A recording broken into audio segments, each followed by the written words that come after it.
एक कहावत है, इंसान गलतियों का पुतला होता है, और सही भी बात है, गलतियां इंसान ही करते हैं। लेकिन कुछ लोग हैं जो इन गलतियों से सीख लेते हैं और कुछ लोग हैं जो इन गलतियों पर पर्दा डालते हैं, और नतीजा जब ये गलतियां पलटवार करती हैं तो सब कुछ तहस नहस कर देती हैं। नमस्कार, मैं senior inspector Himanshu Rawat crime petrol Dastak में आपका स्वागत करता हूं। दिल्ली का एक बहुत ही पेचीदा केस मेरे पास आया था जो अभी याद है मुझे। गलतियों का ये सफर कहां से शुरू हुआ और कहां खत्म हुआ और कितनी अनजान गलियों से गुजरा, ये देखकर आप भी हैरान हो जाएंगे। अरे अंधे नहीं है हम, पर 7 कनस्तर तेल सिर्फ 2 हफ्ते में। तुम तेल में समोसे तल रहे हो, तेल पी रहे हो। पापा तेल इस्तेमाल हो रहा है और जितनी खपत होगी उतनी खपत के बारे में हमको ना समझाओ तुम। 30 साल से रेस्टोरेंट चला रहे हैं हम। तुम यहाँ निक्कर में घुमा करते थे ना, तब से चला रहे और मुनाफा कमा रहे हैं। जब से तुमने और तुम्हारे बहन ने काम करना शुरू किया है ना, माल की खपत ज्यादा हो गई पर धंधा वहीं के वहीं है। कहाँ है कहाँ तुम्हारी बहन? घर चली गई जल्दी। सेठ जी रसीद पर साइन चाहिए। ला मैं कर देता हूँ। तू क्यों करेगा? हम मालिक है ना, तो हम साइन करेंगे। अपने दिमाग को ज्यादा मत दौड़ाओ। ये इसी का बेटा है कि सौतेला है? उनका ही है, बुढ़ा अंगार साहब, तीली लगते ही गरम। 30,000 रुपये महीना सैलरी देते हैं इनको, जबकि इनकी हैसियत सिर्फ 3,000 रुपये की है। हो गया? और सुनो, तेल मंगा लेना मंडी से, इन्होंने सारा तेल खत्म कर दिया है। अरे विशाल, वो ऑरेंज का नया टैब है ना, क्या फीचर्स यार उसके। अच्छा ये बता, तू वीकेंड्स में कहाँ था? तुझे फोन कर करके ना मेरी उंगली घिस गई। किसी को पटा लिया है क्या? कुछ भी यार। सुनना, अब तू एक काम करना, तो चल मैं आता हूँ। चल बाय बाय।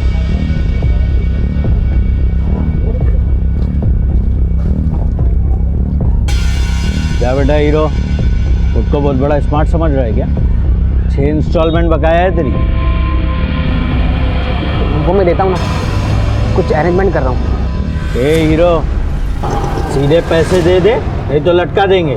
भैया जी ने तो बोल दिया तुझे उठाने को। 2 दिन, कल और परसों, समझ गया ना? चल निकाल।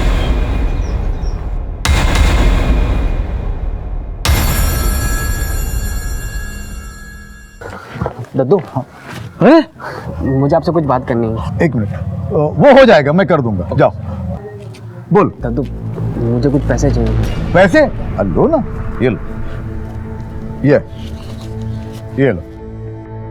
दद्दू, एक्चुअली स्कूल में साइंस का प्रोजेक्ट है। अरे वाह, लंदन का, तो उसमें टीचर ने 2 लाख रुपए मांगे हैं। 2 लाख रुपया? इतना पैसा तो है नहीं मेरे पास। तो तुम एक काम करो ना, ये और 500 रुपए रखना। जा पिक्चर देख। अरे जाओ तो पिक्चर तो देख के आओ, जा जा।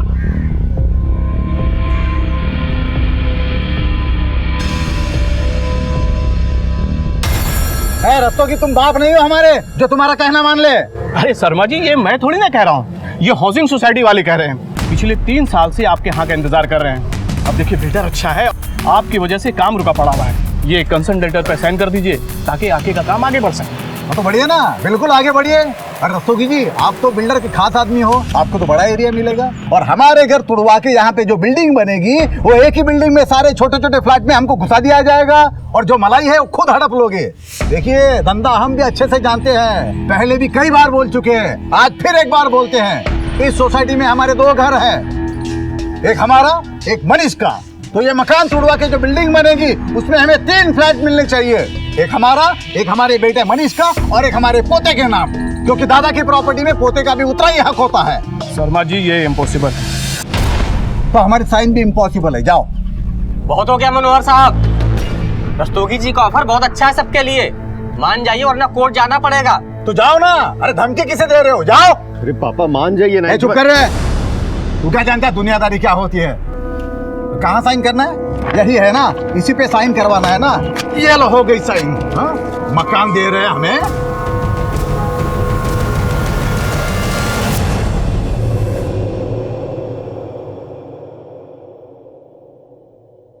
कैसा लगा घर? शानदार। बैठो ना। हाँ। और रेस्टोरेंट तो तुमने देखा ही होगा ना? हाँ, रेस्टोरेंट दिखा दिया होगा, अब घर भी दिखाने लाए हो।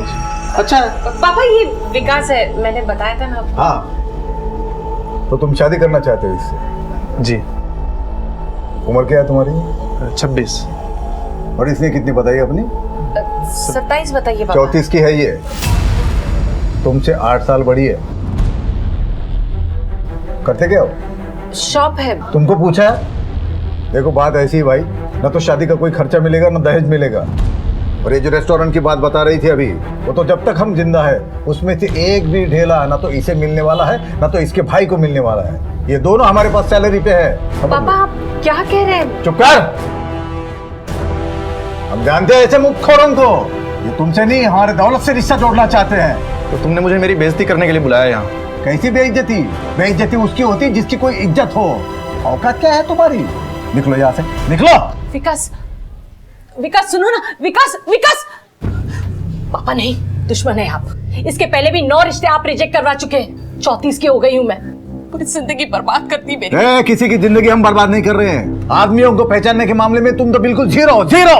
और जब तक हम जिंदा हैं इस घर में किसी की मनमानी नहीं चलेगी।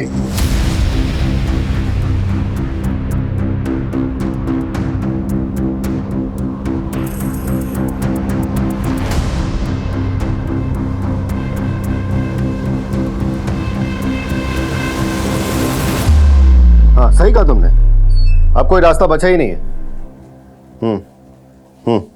नहीं क्या करें, मजबूरी है।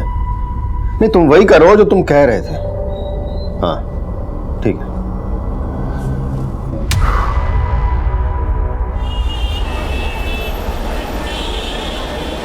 सेठ जी वो राशन वाला आया है। हाँ। और ये कुछ वाउचर भी साइन करवानी थी। हाँ अभी आता हूँ।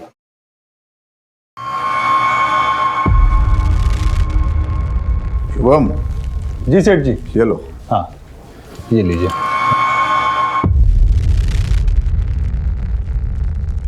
सामान जो है ध्यान से चेक करके लेना। अच्छा सेठ जी नमस्ते।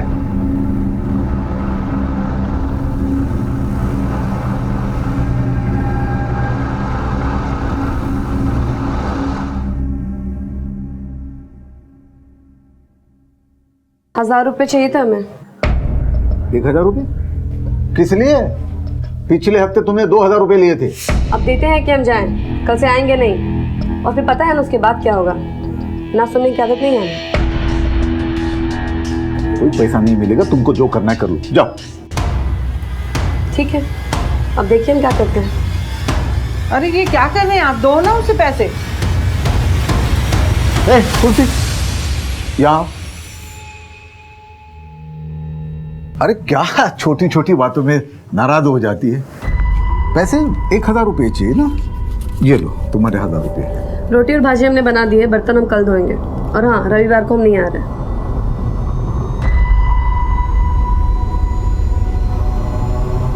इस घर को और धंधे को संभालते संभालते थक गया हूं मैं।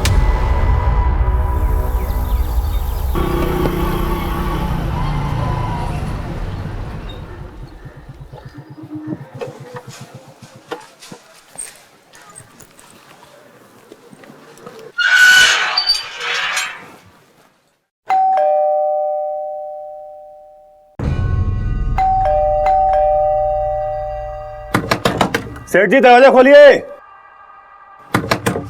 सेठ जी।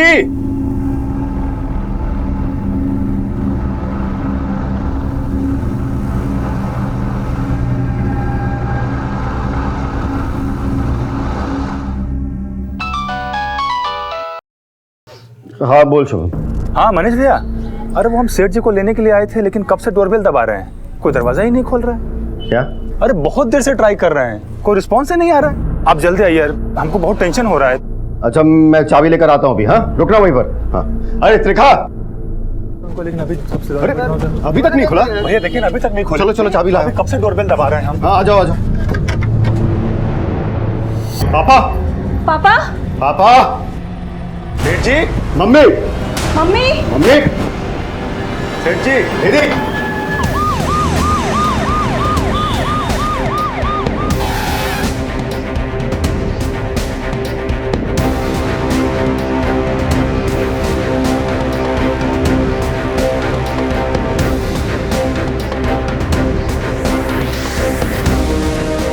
सर सभी मौत स्ट्रैंगुलेशन की वजह से हुई है। गले में जख्म गहरे हैं। सर मुझे तो लगता है रस्सी या ऐसी किसी चीज़ से हत्या की गई है, लेकिन हमें यहाँ से ऐसी कोई चीज़ मिली नहीं। और कबर्ड रूम की हालत देख के लगता है कि लूटपाट की वजह से ही हत्या की गई है। कोई फोर्स्ड एंट्री? नहीं सर। इसका मतलब ये लोग कातिल को जानते थे।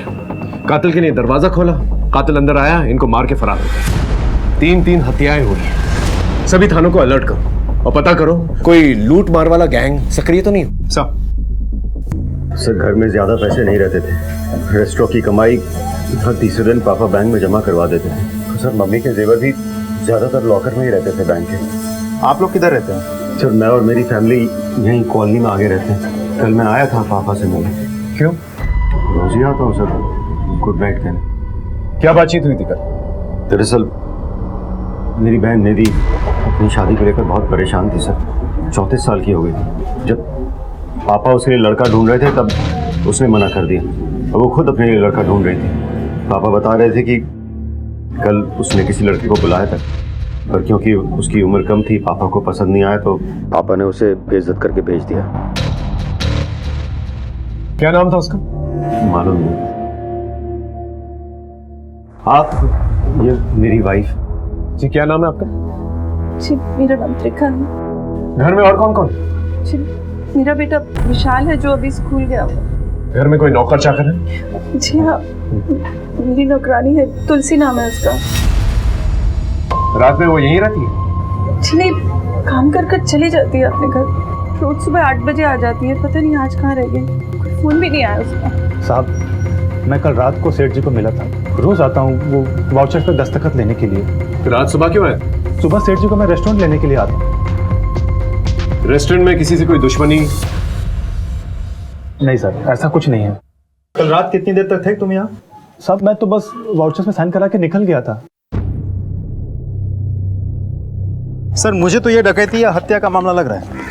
नहीं सिंह, मनोहर के बेटे का कहना है कि हर 2 दिन के अंदर वो बैंक में पैसे डिपॉजिट किया करता था और गहने जेवर तो तिजोरी में। चोरी सिर्फ एक बहाना है पुलिस को गुमराह करने का। असली मसला कुछ और है। हो सकता है सर। ये इनके यहाँ जो काम करती है तुलसी, उसे पूछताछ के लिए बुलाओ और निधि के कॉल रिकॉर्ड चेक करो। पता करो कौन सा आदमी है जिसे उसने घर पे बुलाया था। तो आपके कहने का मतलब है कि उसने अपनी बेइज्जती का बदला लिया। लेकिन सर अगर वो ऐसा करता भी है तो निधि को क्यों मारेगा? अभी फिलहाल कुछ कहा नहीं जा सकता। घर वालों के कॉल रिकॉर्ड चेक करो और आस पड़ोस में पूछताछ करो, शायद किसी ने कुछ देखा। सर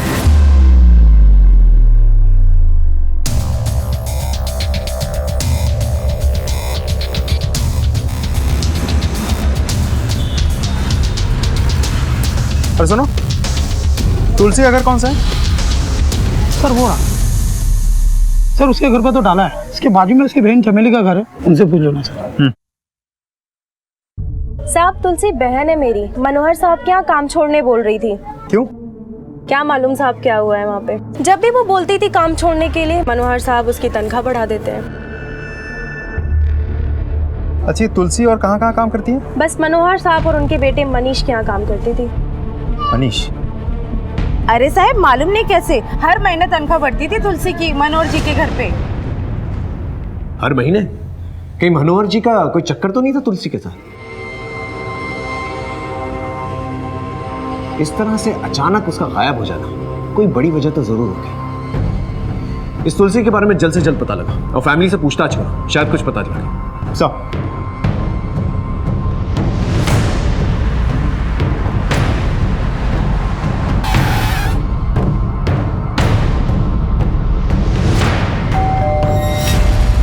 पापा कब कब तुलसी का पैसा बढ़ाते थे हमें मालूम नहीं सर। हमारे सामने तो नहीं बढ़ाया उन्होंने। ये मनोहर जी और तुलसी का कहीं कोई नहीं मैम, पापा ऐसे नहीं थे। ये तुलसी का स्वभाव कैसा था? सर एकदम अक्खड़, मर्जी की मालिक। रोटी और भाजी हमने बना दी है, बर्तन हम कल धोएंगे। और हाँ रविवार को हम नहीं आ रहे। ठीक है, लेकिन जब तक हमारी तहकीकात पूरी नहीं हो जाती आप लोगों में से कोई भी हमें बिना इन्फॉर्म किए शहर से बाहर नहीं जाएगा। जी सर।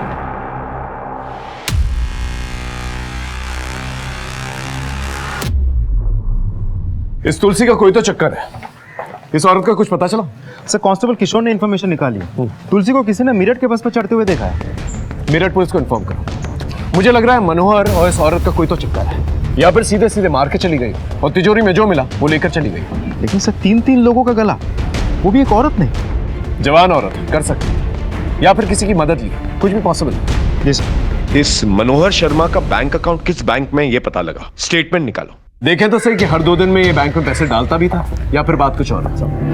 सर और सर, ये निधि के कॉल रिकॉर्ड उस शाम को इसके बाद किसी विकास सरीन से हो रही थी। इनफैक्ट पहले भी बहुत बातें हो चुकी हैं। पता निकलवा लिया इसका, बुलवा भी लिया। गुड। निधि शर्मा को कब से जानते हो? सर 1 महीने से रिलेशनशिप में है मैं और निधि। कहाँ मिली? इंटरनेट पे। उम्र में तुझसे बड़ी है, पैसा देके उसके पीछे पड़ा। सर कैसी बात कर रहे हैं, वो अच्छी लड़की है। देख, होशियारी मत कर, है नहीं थी, मर चुकी है वो। ये मुझे नहीं मालूम है सर। ये तो मालूम है ना, उसके बाप का रेस्टोरेंट। पहले नहीं पता था, बाद में मालूम हुआ सर। और निधि ने मुझे खुद प्रपोज किया था सर। अपने पापा से भी उसी ने बात करी थी। मैं जब उस दिन उसके घर गया, उस बुढ़े ने निधि के पापा ने सर मेरी इज्जत उतार ली। मैं मानता हूँ सर कि मन में थोड़ा लालच था कि मैं भी बड़े घर का दामाद बनूँ। और दामाद बन नहीं पाया तो सबको मार के बदला ले लिए। उस रात को कहाँ था तू? सर यही था, बस्ती में ही था। लॉकअप में बात करो सर। लेके जा। सर मैंने कुछ नहीं किया, आप पता करवा लीजिए, मैं बस्ती में ही था। सर सिंह, पता करो ये सच बोल रहा है कि नहीं, और मनोहर का बैकग्राउंड चेक करो। अगर एक सड़क चलता आदमी उसकी लड़की के जरिए उसे टारगेट कर सकता है तो कुछ और लोग भी हो सकते हैं। चल। कहाँ था तू इतने दिनों से? कितने दिनों से फोन ट्राई कर, फोन क्यों नहीं उठाता तू? झुमके मेरे लिए अपने ब्याह के दिन पहनूंगी। चल बता, कब रचा रहा है ब्याह? और ज्यादा टाल मटोल मत करना। कैसी लग रही हूँ मैं?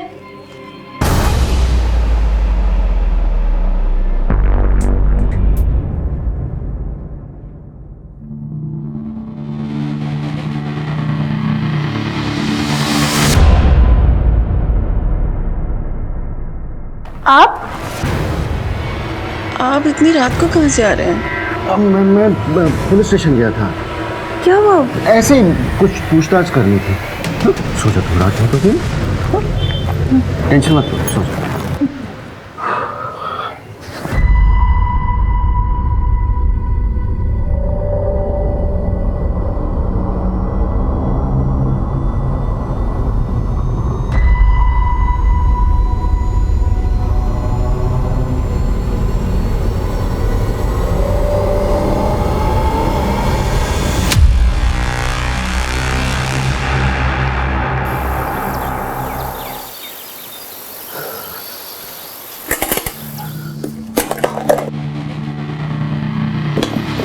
क्या कर रहे हैं तुम? कुछ नहीं माँ, बुक जमा कर रहा हूँ। कल थियरी का एग्जाम है ना, तो सोचा अभी तैयारी कर लूँ। मैं चलता हूँ, बाय। वो क्या है ना साहब, सेठ जी थोड़ा कड़वा जरूर बोलते थे लेकिन दिल के बहुत अच्छे थे। अभी कुछ 15 साल से ये मनीष भैया और निधि दीदी यहाँ पर नौकरी करते थे। नौकरी करते थे मतलब? ये रेस्टोरेंट तो उन्हीं का है ना? बेटा बेटी को निकम्मा बोलते थे मैडम। और सेठ जी मनीष भैया पर भरोसा नहीं करते थे, किसी की भी इज्जत उतारने में आगे रहते थे, यहाँ तक कि बेटा बेटी को भी नहीं छोड़ते थे। ये आदमी मनोहर शर्मा कहीं अपनी स्वभाव के चलते किसी की नफरत का शिकार तो नहीं बन गया? लेकिन सर, साथ में 2 और लोग भी तो मरे थे। अब मनोहर शर्मा के लिए उन दोनों की मौत हुई है या उनके चक्कर में मनोहर शर्मा को मारा गया है, वो तो वक्त ही बताएगा।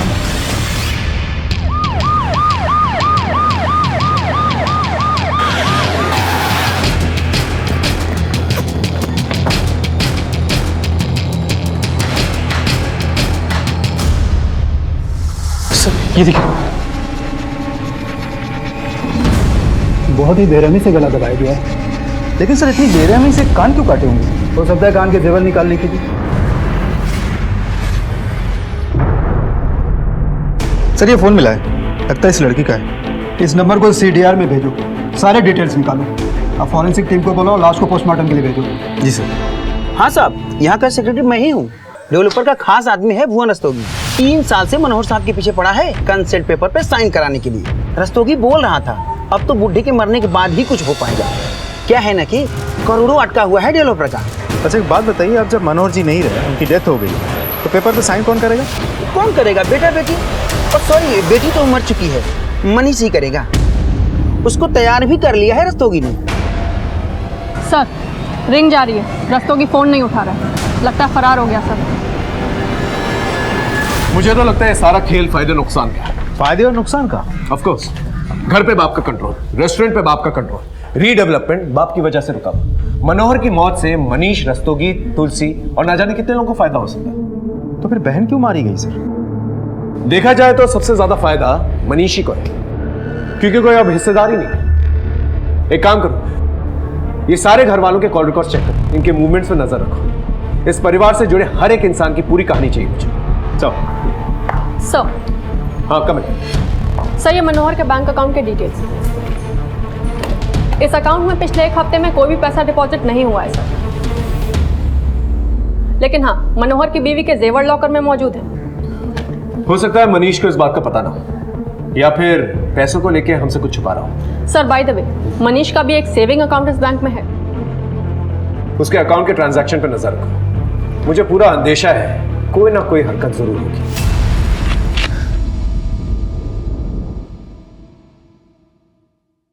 भाई अभी 1 लाख रुपए रखो, बाकी देता हूँ बाद में। क्या बोला था तुझको? प्लीज भाई, अभी मैं इतना ही निकाल पाया, मैं खुद करता हूँ कुछ अरेंजमेंट। 2 दिन है तेरे पास, समझा ना? जैसे तीनों मरे ना घर पे तेरे, वैसे तुझे भी। चल निकल निकल निकल। सर 16 अक्टूबर यानी कि मर्डर की रोज दोपहर को आधा घंटा और शाम में 5 मिनट मनीष और रस्तोगी में बात हुई। मैं कम इन सर? कम इन। सर, अभी अभी बैंक से फोन आया था। मनीष ने अपने अकाउंट में 9 लाख रुपए डिपॉजिट कराए, वो भी कैश। जिस बात का मुझे अंदेशा था वही, ये पूरा का पूरा खेल मनीष और डेवलपर का रहा। ये रस्तोगी तो फरार है, इससे पहले मनीष फरार हो जाए उसे उठा के लेके, और पता लगा ये रस्तोगी है कहाँ।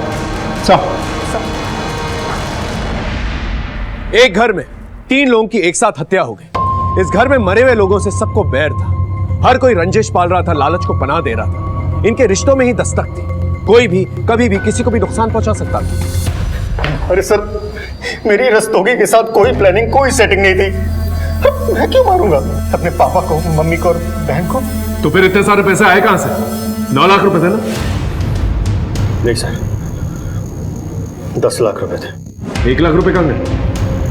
मालूम नहीं सर। वो 1 लाख रुपए की तूने सुपारी दी थी ना अपने माँ बाप अपनी बहन को मारने के लिए, क्योंकि उनको मार के सबसे ज्यादा फायदा तुझे ही है। रीडेवलपमेंट, रेस्टोरेंट और घर सब कुछ तेरे नाम पर हो जाएगा, तेरी मनमानी चलेगी, है ना? देखिए सर, आपको जो कहना आप कह सकते हैं, लेकिन मैंने किसी की कोई सुपारी नहीं दी है सर। पाई पाई करके पैसे जोड़े हैं रेस्टोरेंट में काम करके। जोड़े हैं या फिर वहां से तोड़े हैं? देख, सब सच बता, वरना हलक से जबान निकालूंगा, समझा? बोल। सर देखिए, रेस्टोरेंट में काम करने के पापा मुझे 30,000 रुपए देते थे। आपको लगता है 30,000 रुपए में घर चल सकता है? तो कभी कभार ऊपर से 1,000-2,000 रुपए मार लेता था। मर्डर के दिन रस्तोगी से बातचीत हुई थी तेरी? बहुत बातचीत होती थी उसके साथ, क्यों? सर उस दिन पापा का रस्तोगी के साथ फिर से झगड़ा हुआ, और उस शाम। अरे मनीष भाई, अपने बाप को कंट्रोल में रखो, एकदम लिमिट से बाहर जा रहे हैं वो। मेरे बस में कुछ है क्या? जानता हूँ, ऐसे ही माँ बाप के बारे में बच्चे बोलते हैं कि जल्दी निकल जाए तो अच्छा है। आप मनीष भाई मेरी बात सुनो ना, आप दस्तखत करवा दो, मैं सामने वाले से ना आपको कुछ पैसे दिलवा दूंगा। कितने? डेवलपर दरिया दिल आदमी है, उसको बोलकर ना 10 लाख रुपया दिलवा दूंगा। 2 लाख पेशगी, बाकी 8 लाख काम होने के बाद। देखो, मेरा बाप दस्तखत तो नहीं करेगा, कोई दूसरा रास्ता है तो बताओ। एक रास्ता है, लेकिन वो रास्ता डेंजर है। बोलो, समझो आपके ही साइन से काम चल जाएगा। क्या जुगाड़? मालूम नहीं सर। ठीक। सर मेरा इसमें कोई हाथ नहीं सर। आप मुझे इस तरह यहाँ पर क्यों बांध कर रखे हुए? हमें भी नहीं मालूम। Sir please sir.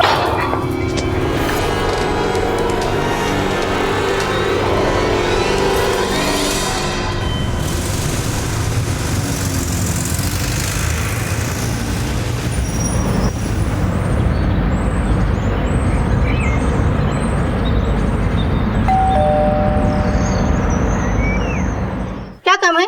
मैडम आपका पार्सल। नहीं, हमें कोई पार्सल नहीं चाहिए। जिसे पार्सल चाहिए वो अंदर है।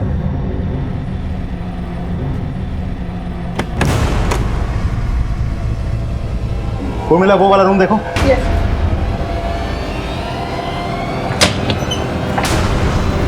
हो गया, चले। ये क्या बोल रहे हैं सर? मैं छुपा थोड़ी ना था, वो तो मेरा ही घर था। और सर ऐसे 4 घर है मेरी दिल्ली में। मनोहर शर्मा को, उसकी बेटी को, उसकी बीवी को तूने मारा था या फिर सुपारी दी थी? ना तो मैंने किसी को मारा है, ना तो मैंने सुपारी दी है। देख, 3 दिन की रिमांड ले रखी है, सच सच बोल दे वरना और भी तरीके आते हैं हमें। सर वो मनोहर 3 साल से साइन नहीं कर रहा था सर रीडेवलपमेंट पेपर पे। वो सब हम जानते हैं। उसके बेटे के साथ क्या प्लानिंग कर रहा था तू? वो भी कानूनी रास्ता था, अपने बाप को पागल डिक्लेयर करना चाह रहा था। और सर वो मनोहर पागल ही था सर। देख, तू अब हमें पागल बना रहा है, समझा? सर, तुलसी को मेरठ में देखा गया। सर, अरे सर मेरी बात सुनिए। अरे वाह, इतने सुंदर झुमके। मुझे तुमसे एक बात कहनी है। मैं तुम्हारे बच्चे की माँ बनने वाली हूँ, तो अब ये शादी ना करने का कोई बहाना नहीं चलेगा।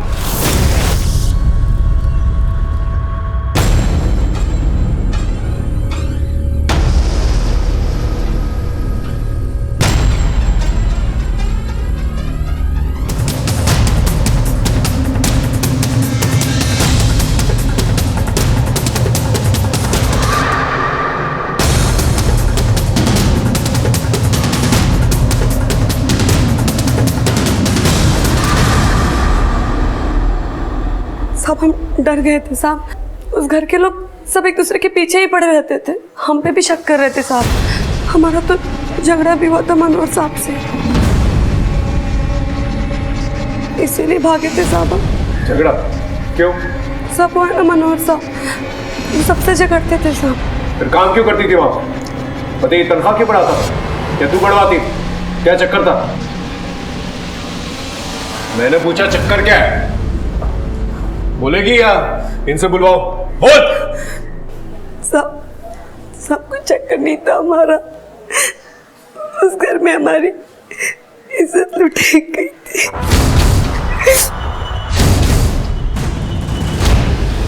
क्या? किसने? मम्मी, मैं अंकित के पास जा रहा हूँ, आता हूँ। तुलसी, मैं जरा मार्केट जा रही हूँ, कमरे की सफाई करके पापा जी के घर निकल जाना, ठीक है?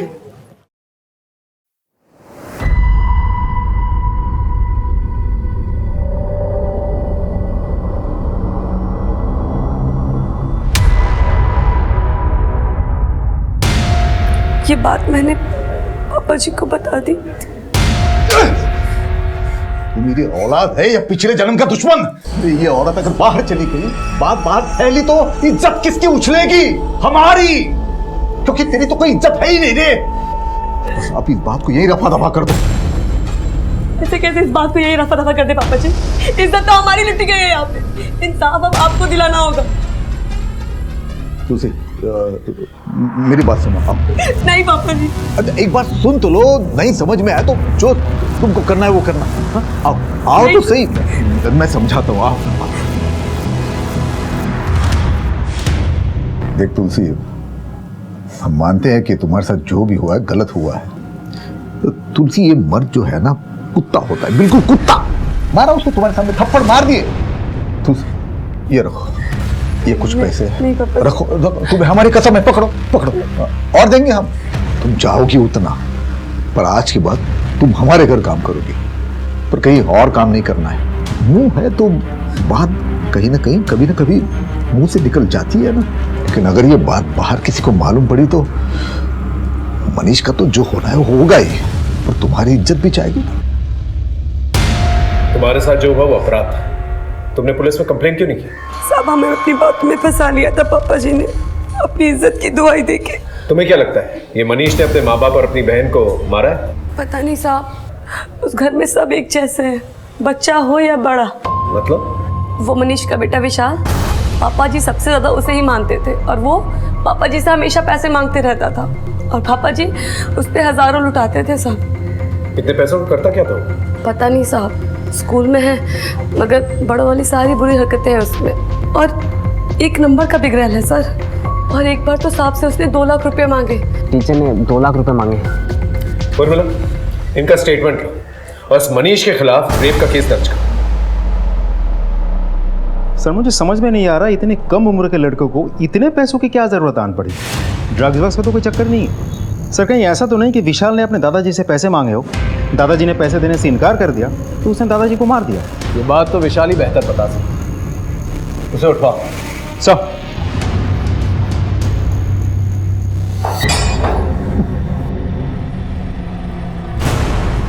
एक और केस बन रहा है तेरे खिलाफ। तुलसी ने बयान दे दिया, रेप किया था ना उसका तुमने। गलती हो गई सर, पर मैंने पापा मम्मी और बहन को नहीं मारा सर। मुझे माफ कर दो सर, गलती हो गई, बहुत बड़ी गलती हो गई सर। सर कॉल आया था, विशाल घर, स्कूल, ट्यूशन वगैरह ऐसी किसी जगह पर भी नहीं है। उसका फोन भी स्विच ऑफ आ रहा है। विशाल ने क्या किया? विशाल ने अपने दादा से 2 लाख रुपए मांगे थे। पता है क्यों? सर ये तो पता है कि पापा ने उसे पैसे देकर बिगाड़ दिया था, लेकिन 2 लाख रुपए क्यों मांगे थे मालूम नहीं। ऐसा करो, विशाल का फोन सर्वेलेंस पे डालो और दिल्ली से निकलने वाले सारे एग्जिट पॉइंट्स को अलर्ट करो और विशाल के फोटो सर्टिफिकेट लेकर।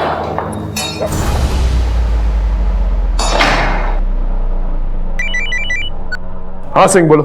सर अपना खबरी चंदू बता रहा है कि निधि और शुभम के बीच कुछ तो चल रहा था। दोनों को कई बार एक साथ देखा गया है। इस शुभम से पूछताछ करो, पता करो मामला क्या है। ऐसा कोई मामला नहीं था साहब। दरअसल निधि दीदी अपने पिता और भाई के स्वभाव से परेशान रहती थी, इसलिए वो हमसे बात करके अपना दिल हल्का करती थी।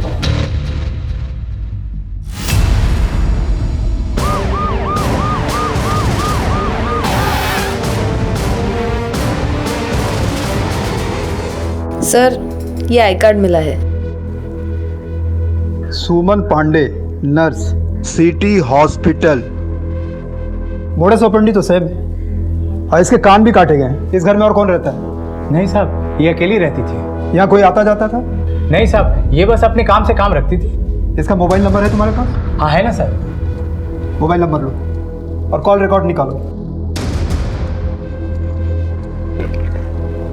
सर हाँ सर, विशाल के कॉल रिकॉर्ड। मर्डर के रोज इस नंबर से विशाल को 4 फोन आए।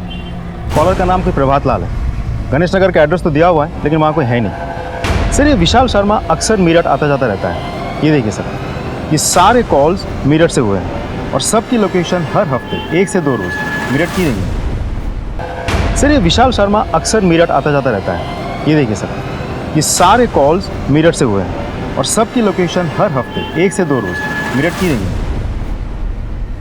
एक 16 साल का लड़का दिल्ली से मेरठ, भला क्या करने जाता होगा? केस एकदम उलझ चुका था, कोई भी लिंक एक दूसरे से मेल नहीं खा रहा था, लेकिन हम फिर भी हर एक लीड को फॉलो कर रहे हैं।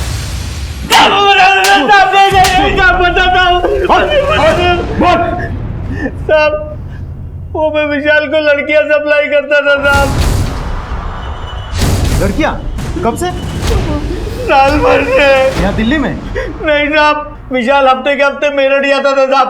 शुरू में बराबर पैसा देता था, बाद में उधारी पे आ गया साहब। 2 लाख रुपया बकाया था, इसीलिए 16 तारीख को मैंने उसको फोन किया था। लड़कियां पैसा मांग रही थी साहब। परसों उसने 1 लाख रुपया लाके दिया और बोला 2 दिन में देता हूँ, फिर फरार हो गया साहब। हम लोग भी उसी को ढूंढ रहे हैं साहब। परसों मिला था तुझे? सर विशाल मेरठ में एसपी रोड पे अपने दोस्त के घर में। मेरठ पुलिस को अलर्ट कर। सर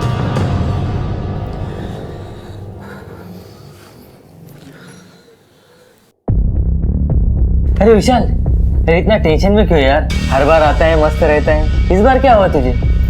कुछ नहीं यार।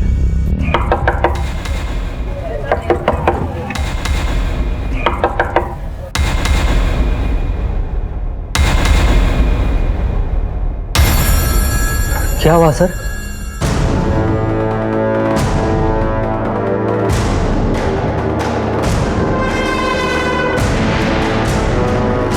सर क्या हुआ सर? सर मेरी बात तो सुनिए सर। सर आप कहाँ लेके जा रहे सर? सॉरी सर, वो मुझे लड़कियों का शौक लग गया था। तेरे शौक के बारे में तेरे मम्मी पापा को पता? नहीं सर, मम्मी पापा को मत बताना सर, प्लीज सर, उन्हें मत बताना सर। अपने दादा दादी और बुआ को कैसे पता? दादा दादी और बुआ को नहीं मारा मैंने सर। फिर वो 1 लाख रुपए कहाँ से आए जो तूने परसों चुकता किए? सच बता दे, अपने दादाजी को मार के तिजोरी से पैसे निकाले थे ना तूने? नहीं सर, मैंने अपने दादू को नहीं मारा सर। वो पैसे मैंने अपने पापा की सेविंग से चुराए थे। पापा अपनी सेविंग अलमारी के पीछे जमा करके रखते थे, वो मैंने देख लिए थे, वहीं से उठा के मैंने उन्हें दे दिए। सर, मैं डर गया था कि अगर पापा को मालूम पड़ेगा तो वो मुझे पीटेंगे, इसलिए मैं घर से भाग गया। सर, मैं अपने दादू से बहुत प्यार करता था सर, मैंने उन्हें नहीं मारा सर। हम केस को सॉल्व करने के लिए हर एक एंगल तलाश रहे थे, लेकिन जैसे कि आप जानते हैं, लाइट और नल लगे तो कहीं और होते हैं, लेकिन उनका कनेक्शन कहीं और होता है।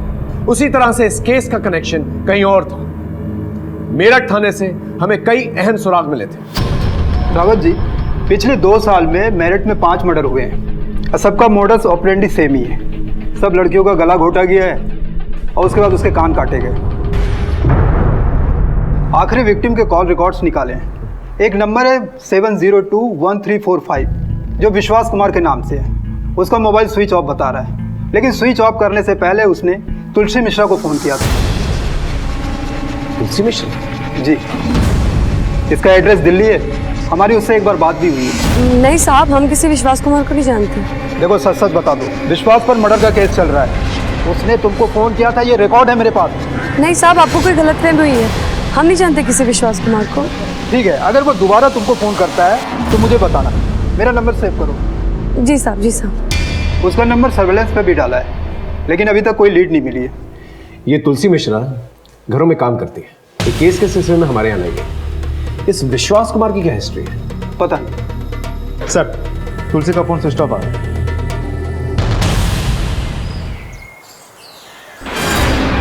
चलिए दूर हटिए आप लोग।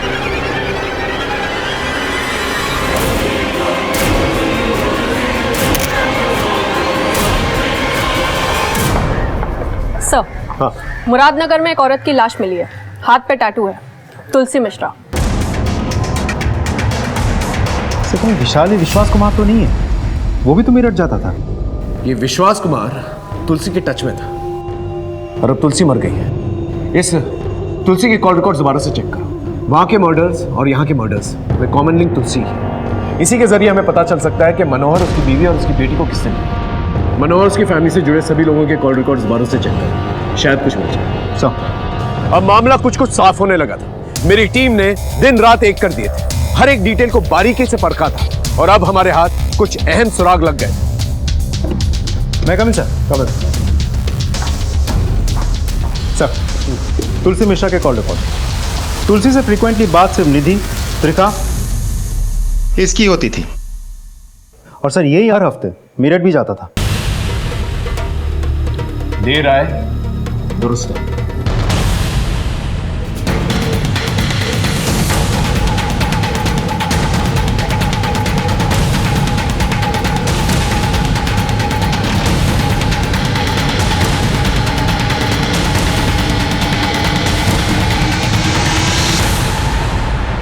पूजा पाठ कर ली? चला प्रसाद हम देंगे तुझे, चल। साहब, अरे चल। अरे रुकिए साहब, साहब मत मरो, साहब मत मरो, साहब बस करो। बस। अब सच सच बता, बोल। बताता हूँ साहब। अब हम क्या बताएं साहब, बचपन में ही अनाथ हो गया था। सारी गलत हैबिट हमको लग गई। कक्षा 10 तक पढ़ाई किए, फिर उसके बाद आउट, फिर धीरे धीरे लड़की लोगों से दोस्ती हो गया हमको, उनकी लत लग गई। वहाँ मेरठ में एक कैंटीन में काम पकड़ लिया था, लेकिन साहब वो कैंटीन का मैनेजर हमको एक लड़की के साथ में देख लिया, फिर नौकरी से लात मार के भगा दिया हमको वहाँ से। फिर मैं दिल्ली आ गया साहब, फिर मैं मनोहर साहब के यहाँ काम पर लग गया। मनोहर साहब को एक भरोसे का आदमी चाहिए था, फिर धीरे धीरे मैंने उनका भरोसा जीत लिया। अब यहाँ दिल्ली में कुछ नहीं करता था, बस अपना शौक पूरा करने के लिए मेरठ चला जाता था। मेरठ में 5 लड़कियों के मर्डर हुए थे, क्यों मारा उन्हें और उनके कान क्यों काटे? साहब, माँ ने झुमके दिए ये कहकर मैं सबको पटाता था। मैं तो बस उनके साथ टाइम पास कर रहा था साहब, लेकिन एक लड़की मेरे पीछे पड़ गई, जिद करने लगी कि शादी करना है, शादी करना है। फिर मैंने उसको मार दिया। ऐसा करते करते 5 लड़कियों की जान लेनी पड़ी। तुलसी मिश्रा, उसे क्यों मारा? मेरा और उसका सेटिंग हो गया था। आज एक फोन आया था मेरठ से, पुलिस वाले का था, पूछ रहे थे किसी विश्वास कुमार के बारे में। फिर तुमने क्या कहा? हम क्या कहते, हम कहाँ जानते हैं कि कौन है विश्वास कुमार। हाँ लेकिन बोल रहे थे कि खून किया है उसने।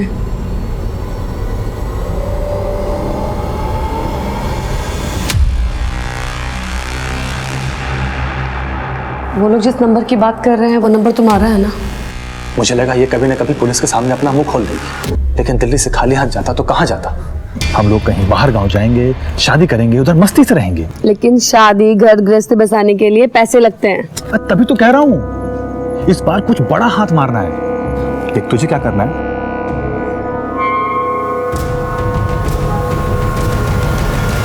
लेकिन हमारी एक शर्त है, कोई खून खराबा नहीं। प्रॉमिस। ये ले उस घर की डुप्लीकेट चाबी, लेकिन जो हमने कहा था याद है ना? हाँ टेंशन मत ले।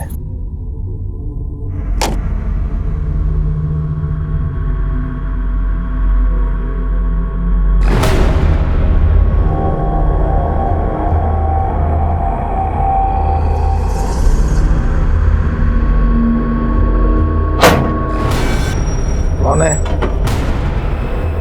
तू यहाँ क्यों आया? चोरी करने आया है कमीने? रुक!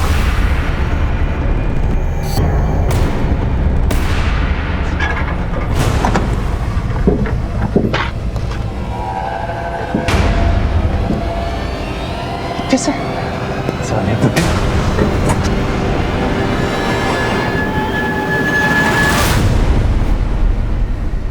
फिर तुलसी गायब हो गई, और जब आप उसको ढूंढ करके लाए उसके बाद हम तुलसी को मिले थे।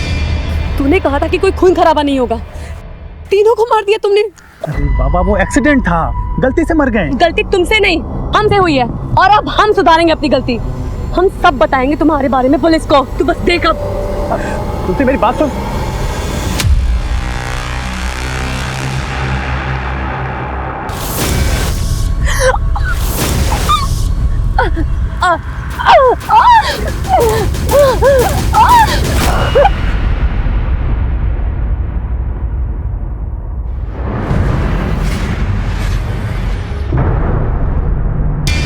हम क्या करते साहब, कोई ऑप्शन नहीं बचा था।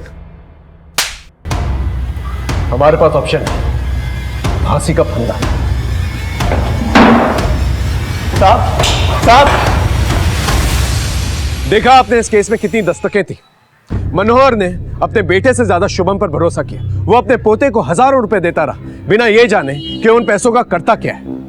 मनीष ने अपने बाप की दौलत ही नहीं लूटी, बल्कि तुलसी की इज्जत भी लूटी। लेकिन तुलसी ने अपने पर हुए इस दुष्कर्म को छुपा के रखा। यहां तक कि जब शुभम के बारे में पुलिस ने पूछताछ भी की, तुलसी ने इस दस्तक को अनसुना कर दिया। त्रिखा ने अपने मुजरिम पति को पनाह दी, उसी गलती पे पर्दा डाला, और यही सेम गलती मनोहर ने फिर से दोहराई।